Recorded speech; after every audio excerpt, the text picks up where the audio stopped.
歡迎收睇今日天氣焦點。一個低壓區正為南海北部帶來不穩定天氣，同時受該低壓區與中國東南沿岸嘅高壓脊共同影響，廣東沿岸風勢較大及有驟雨。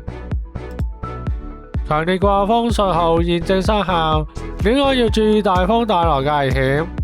現時溫29.6度，相對濕度80%。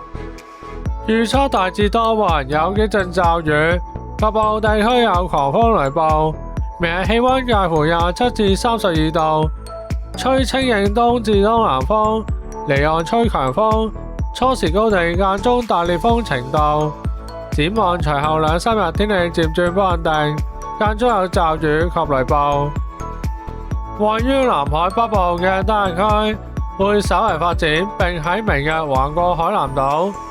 受其與中國東南沿岸嘅高壓脊共同影響，廣東沿岸風勢較大及有驟雨。該低壓區喺橫過海南島後嘅動向有較大變數，可能喺接近週末以偏北方向靠近北部灣至雷州半島一帶，亦有可能轉向偏東方向靠近廣東沿岸。此外，位於台灣以東嘅低壓區會喺未來1-2日大致向福建至浙江一帶，隨住整個低壓系統靠近中國東南沿岸至華南一帶。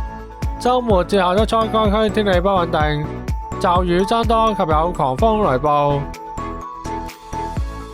今次嘅天氣講到呢度，多謝收睇，拜拜。